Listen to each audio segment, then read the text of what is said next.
এবং আরো চমক আছে, উজানির অনেক বংশের লোকজন আমাদের সাথে যোগাযোগ করতেছে। দেয়ালগড়ি মার্কায় ভোট দেওয়ার জন্য উজানির বংশের বহু লোক যোগাযোগ করতেছে। আজকে ওপেন আসছে উজানি বংশের নোমান মাজারি সাহেবের শ্রদ্ধেয় সন্তান হাফেজ মাওলানা আবরার মাজহারি।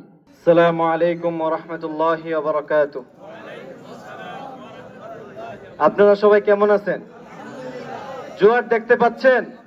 কিসের জোয়ার? দেওয়ালগড়ি। কিসের জোয়ার? প্রিয় এলাকাবাসী, স্বাধীনতার পর থেকে আপনারা দেখতে পেরেছেন যে এই দেশে এই এলাকায় বিভিন্ন সরকার এসেছে, বিভিন্ন লোক ক্ষমতায় এসেছে, কিন্তু আমরা এই এলাকার কোনো উন্নতি দেখতে পাই নাই। আপনারা কি এই এলাকার উন্নতি চান?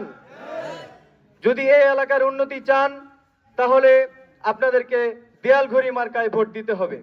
কারণ এই এলাকায় যত দল আছে, শুধু একটি দল বাদে, বিএনপি বাদে সমস্ত দল আজকে একত্রিত হয়ে গেছে এই এলাকার উন্নতির জন্য।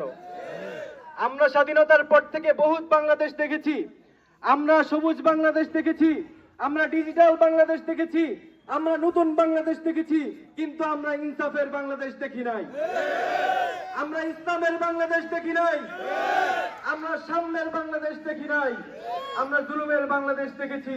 সুতরাং আজকে যদি আমাদেরকে ইনসাফের বাংলাদেশ পেতে হয়, আজকে যদি আমাদেরকে উন্নয়নের বাংলাদেশ পেতে হয়, আজকে যদি আমাদেরকে সাম্যের বাংলাদেশ পেতে হয়, তাহলে যে ঐক্য হয়েছে, প্রত্যেকটা ইসলামী দলের যে ঐক্য হয়েছে, প্রত্যেকটা নাগরিকের যে ঐক্য হয়েছে, 24-এর আন্দোলনের যে ঐক্য হয়েছে, সেই ঐক্যের পক্ষে, দেয়ালগড়ির পক্ষে আমাদেরকে ভোট দিয়ে বিজয়ী করতে হবে। আমরা আরেকজনকে দেখেছি, সে তার নিজের দলকে বিলুপ্ত করে আরেক দলে যোগ দিয়েছে।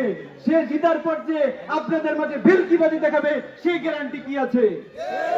অতএব যদি যোগ্য প্রার্থীকে খুঁজতে চান, আপনাদের সামনে যোগ্য প্রার্থী বসা। যে 11টি দল সমর্থন দিতে পারে, আপনাদের আর কোনো দ্বিধাদ্বন্দ্ব থাকার সুযোগ নাই।